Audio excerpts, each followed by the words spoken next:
Hi, I'm Taylor and welcome back to part 2 of our Concert in Lisbon series. This series is designed to help you have the best time for your next live music event in Lisbon, Portugal.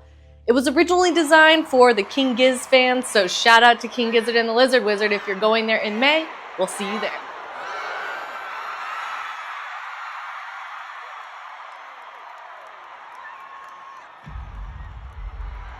For the shortest bit of backstory, my husband Mike and I have been living here for about 2 years in Portugal. Last year we worked with Jambase to go to as many live music events as we could throughout Portugal.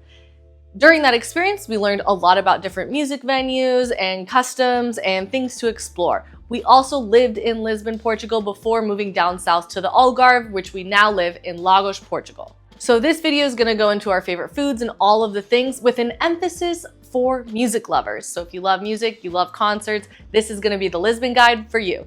There are so many amazing places throughout the city and surrounding areas, so I couldn't possibly list them all in a single video. This is going to be the highlights reel, but we do have a maps linked in the description that has all our favorite places. So you can have more than what I talk about in this video in that maps. Go ahead and check it out.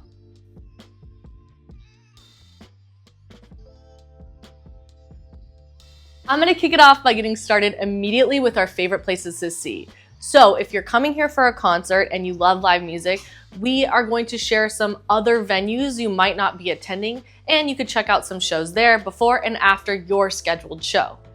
At the top of our list is a small venue called Music Box. It's located in the center of Lisbon, Old Town area, so there's a lot going on nearby. It's really cool underground venue, has a variety of local artists and touring musicians as well.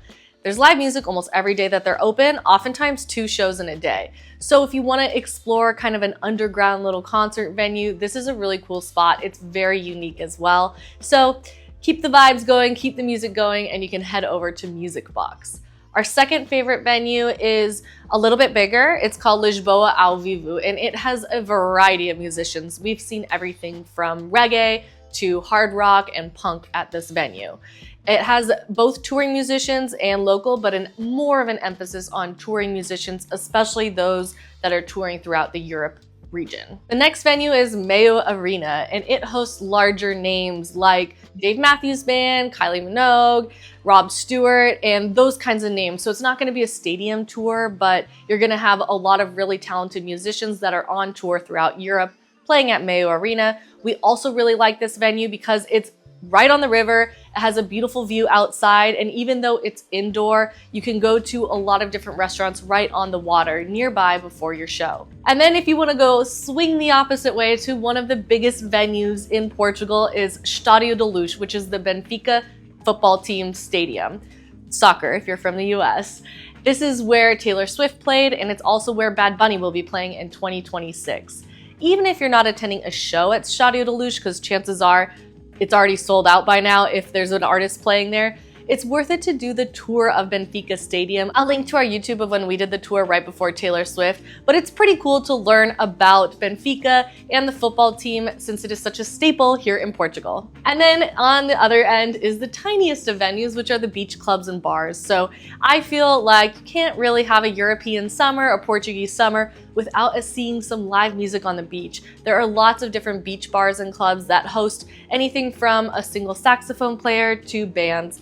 And if you could just go to one of these shows, whether it's in the day before your concert or whatever it is, it would be worth it for sure. It's just a different kind of energy and vibe than you might experience from where you're traveling from. We've had some questions of people who are record collectors, vinyl collectors, and so I did link 2 different record stores in our favorites list, so you can access those if you are a collector and want to check out some local Lisboa record stores.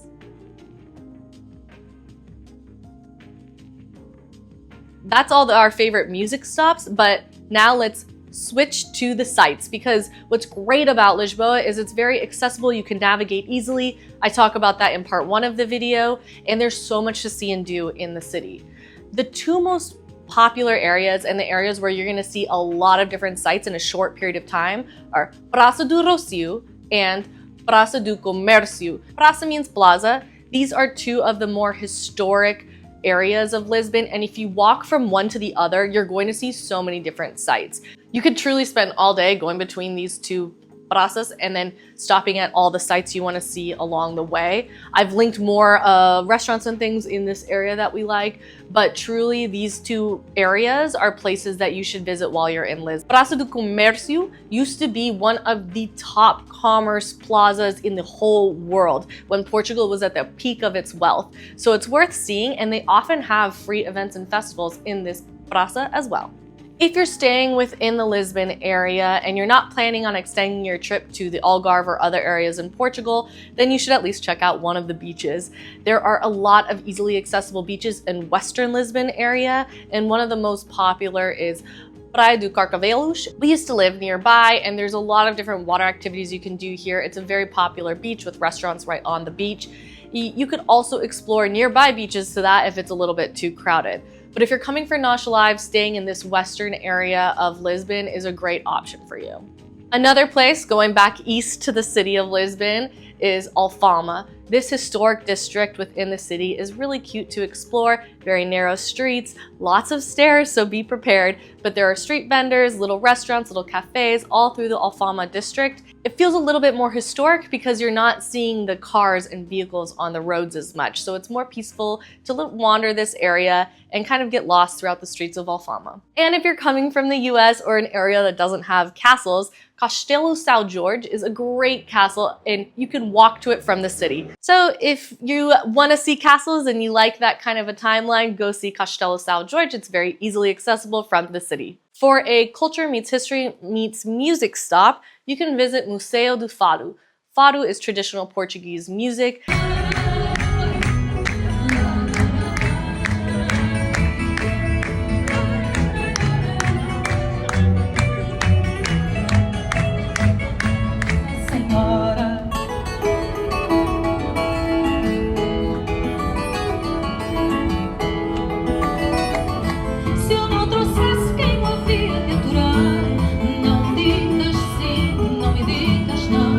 Negócios de amor são sempre opção.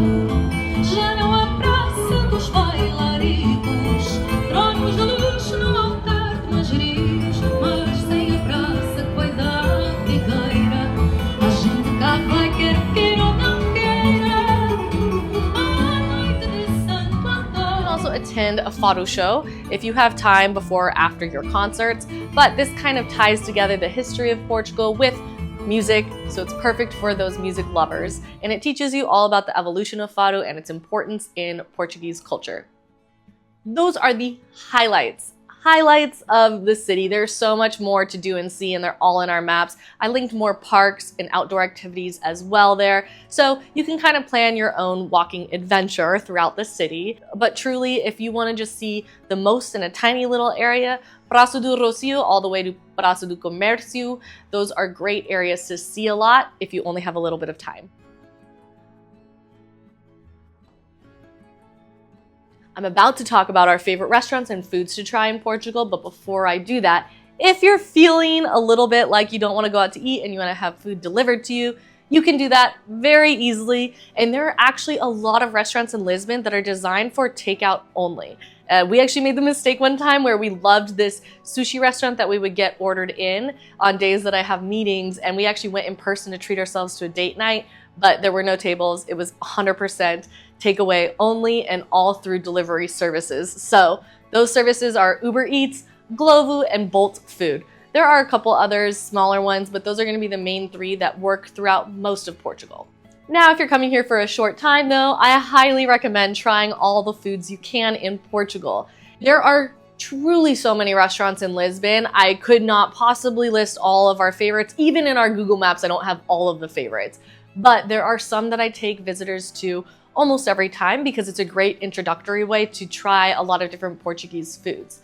The first one is Time Out Market. This is located near the Caixa de Sodré metro stop, train stops. It's like an open market kind of with different stalls that sell all different types of foods. So if you're with a group and you're not sure what you want to order or you want to try a bunch of different things, Time Out Market is a good place to experience those different foods for the first time and kind of like scope out what you might want to try in the future. It's communal seating, so it can be a little chaotic during peak times when there aren't that many seats, but essentially you go to the stall of the kind of food that you want to order, you order it, and then you find your own seat on the bench. So a lot of times what we do is whoever gets done fastest will go kind of scope out and try and hold seats for the rest of our group. The other place that we like for more of a dinner, sit-down dinner environment that has table service is By the Wine. By the Wine has a variety of wines, obviously, that you can try almost every type of Portuguese wine, including Vinho Verde, which is green wine and a must-try when you're visiting. It also has a lot of our favorite Portuguese foods. If you're going to be coming here for dinner, I do recommend making a reservation, especially if you're going to a concert after and you're on a schedule. You should plan for most dinners in Portugal to spend at least an hour and a half at dinner. It's a little bit of a slower pace. So if you're coming for a concert, you're on a tight schedule, making a reservation through the Fork or by calling the restaurant ahead of time is really helpful. Many restaurants also don't have their own website. They use Facebook or Instagram pages. So if you can't find out how to make a reservation, you can usually go to their Facebook or Instagram page and send them a message requesting a reservation. We do that all the time. Now, if you want a more traditional Portuguese restaurant and you want to have a more authentic feel like what Portuguese people would eat, just find a Tosca. Our favorite thing is to wander around the streets and just let our nose and the vibes guide us to whatever we want to eat at that moment. But the word Tosca, that is like a traditional Portuguese restaurant. You're going to find more Portuguese foods there. And if you see a Tosca that has a menu that looks like it might be of interest to you, just go ahead and try it. That's usually where you're going to find the best Portuguese foods. Or if you're in the morning, the cafes and the bakeries are going to have delicious foods as well. When I think about like the Portuguese way of eating, oftentimes we have a late breakfast, early lunch at a cafe, and then we'll have dinner at a Tosca or another restaurant of our choice. You can try food from all over the world in Lisbon. One thing I love is not just trying Portuguese foods, but trying foods from all over the world. We've had more Indian food here, Thai food here than we ever did back in the States. And we've tried things that I never thought about trying before. So whatever you're in the mood for, or if you're walking by and you see a place that looks good, just go in and try it. It's almost impossible to have a bad meal here. Because you're in Portugal, you should try some Portuguese foods. And if you're only gonna try one thing in Portugal and nothing else, like one Portuguese item, I would try pastel de nata. This is a custard tart, a Portuguese custard tart, and it recently won #1 pastry in the world. It is delicious. I love it when it's like crunchy, you bite through it. I like it when they're a little warm. Every bakery makes it a little bit differently, so you can try a bunch of pastéis de nata to see which ones are your favorite.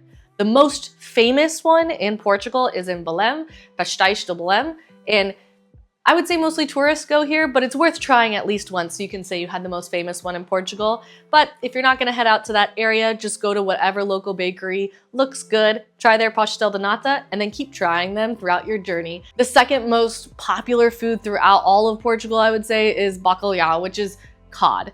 Cod is cooked in a million different ways here, I think. Truly, there are so many ways to cook it. You can have it as a full meal. You can have it potato-based, cream-based, dried, in croquettes, on a pastry. It is incorporated into many different foods here. It's a more mild fish, and if you're not a super fishy person, I think you would still like it. Bacalhau is really good, and I think you can always find at least one cod dish that you would enjoy. One of our go-to Portuguese foods before or after concerts is a bifana. A bifana is a traditional Portuguese pork sandwich. It's typically just the pork and then the bread. And then you get the food and you typically would add mustard to it, and I like it a little spicy, so I add piri-piri. If you like spicy food, piri-piri is what you're gonna add. Like instead of Tabasco here, that's what they add for their little spicy kick in the foods. And I have linked one of the most popular bifanish places in Portugal in our YouTube. I'll put it in the description too, but we show us navigating to it. So if you're in the city center and you want to try a bifana that's well known,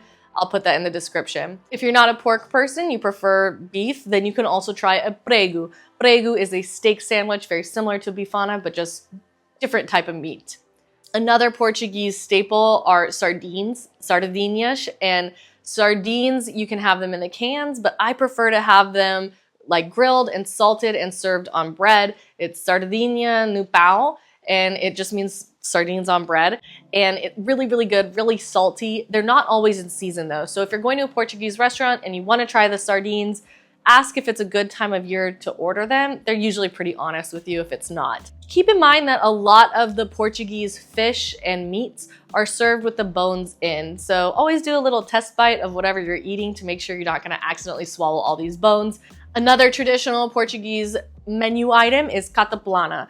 It's a great item for sharing with a group. If you're feeling more adventurous, you can also try barnacles, which are a Portuguese delicacy. Barnacles are not cheap because they're so dangerous to harvest, and they're called percebes in Portuguese. Now, they're only good at certain points of time, so if you can find them fresh and you're feeling adventurous, it's kind of a cool food to try that I don't see in many other places. Obviously, the Portuguese are known for their wine as well, so while you're here, try vinho verde.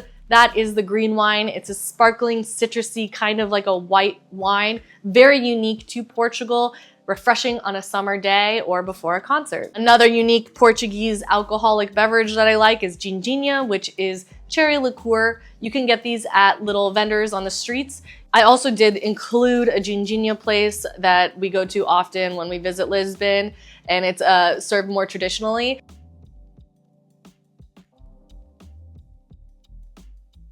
Now here's a tip specifically for concert goers. We've been in a situation where concerts here go pretty late into the night, like Nosh Alive, the music festival here, goes until 4 a.m. And after the shows, there are no food options. Even a place like McDonald's is closed at that time. So I recommend, if you're coming here for a concert on day one or at least before your show, stopping by a grocery store to get some late night munchies so that you can snack and not go to bed hungry after your concert. The main grocery stores in Portugal are Pingo Doce, Continente, Intermarché, Aldi, Lidl, and almost every neighborhood has a little mercado, a tiny little mini mart where you can get the essentials. Just pick up some things that you know you might want late in the night, and that way you'll be satisfied and go to bed on a full stomach instead of feeling hungry until you wake up in the next morning. Most people that come to Lisbon for a live music event end up extending their trip for a couple days on either side so they can explore more of Portugal or other areas of Europe. So I'm gonna give you some advice on how to choose where to go in Portugal. Portugal is not a huge country, but honestly, you should spend a couple days in each place you go to because I feel like each spot is so unique and it's worth spending a little bit of time exploring instead of just doing one day in every place. If you're of the vibe like historic, port wine, cooler weather, getting that kind of old time feel like you're transported to another world, Porto's the city for you. It's in the north of Portugal. You can go there from Lisbon by plane, train, bus, or driving yourself. It's one of those places where it immediately has that historic kind of charm that people look for when they're visiting Portugal. Now, if you're thinking more of a beach, sun, water activities, coastal kind of vibes, lots of seafood, and kind of like that fresh feel, then I would head down to the Algarve region, which is where we live, the southern coast of Portugal. I am super biased because I live in Lagos, but I absolutely love it. I think you can spend your whole trip in Lagos and have a lot to do. There's so many different restaurants and beaches and activities here, and we have a lot of that on our channel already, but I'm going to be publishing even more this summer.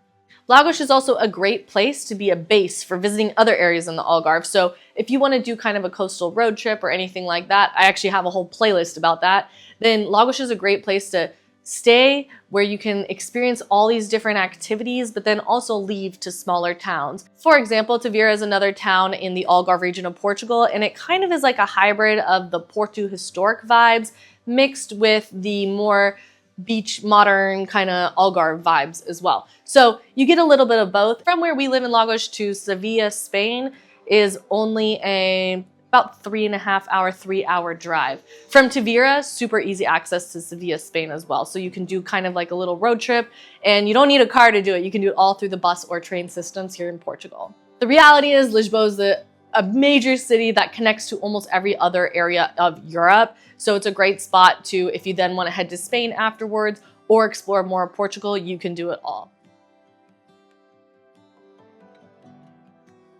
Now I'm gonna do a mini Portuguese lesson. I'm gonna teach you a couple Portuguese words that'll just help you navigate and show that you're putting the effort into your visit here. Sometimes it's helpful because if you're going to a concert, you're talking to ticket vendors, security, bartenders, you communicate with a lot more people than maybe if you're just kind of wandering around the city. Portuguese people are super welcoming and kind to visitors, especially when you show them that you care about their culture and you're trying to learn the language and you're actually putting some effort into learning about the Portuguese way of life. To say hi, you can say hola, pretty easy. Most people are familiar with that. If you want to get a little more specific, you could say bom dia. Bom dia means good morning. Boa tarde. Boa tarde means good afternoon. Boa noite means good evening, so boa noite. Those are the ways that you can say hi to people.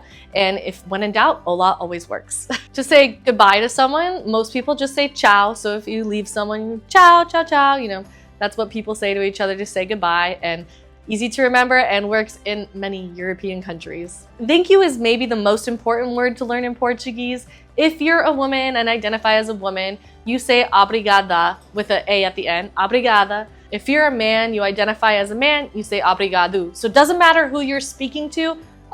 As a woman, I always say obrigada. No matter if I speak to a man or a woman or non-binary person, I say obrigada because I'm a woman. Mike, no matter who he's speaking to, he says obrigado, obrigado. That is because he identifies as a man. There isn't really a gender neutral term for thank you, so choose between obrigado and obrigada, or switch it around if you want to. Saying please is por favor, like Spanish with a different pronunciation, or se faz favor. Both of those work for please. If you are new to Portuguese, por favor is probably a little bit easier to say, but if you want to sound kind of cool, se faz favor is the more like local way to say please. That's what most people, when I'm talking to them, they say se faz favor. Another word that comes up a lot in Portugal is saco. It means bag, saco.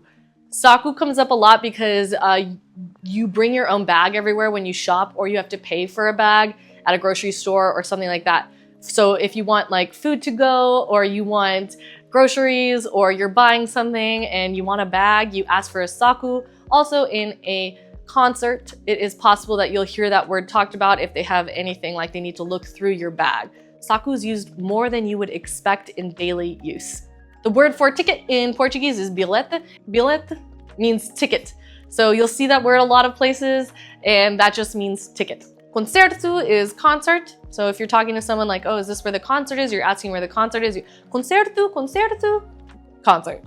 Desculpe means excuse me. So if you hit someone, you bump into anyone, you could say desculpe. I by no means am perfect at Portuguese. I am still actively studying Portuguese. So I'm sharing these words with you as some guidance from someone who's learning and been here for a while to someone who's also learning. These are the words that I think are the most important for your concert trip here. A couple other words that will be helpful for you to navigate are praia. Praia is the word for beach. And so if you want to find the closest beach to you, just type in praia. Similarly, praça means plaza. So just type in the closest like town square or area that you want to find. Praça usually will give you to a certain location where you have a lot of restaurants and options of things to do.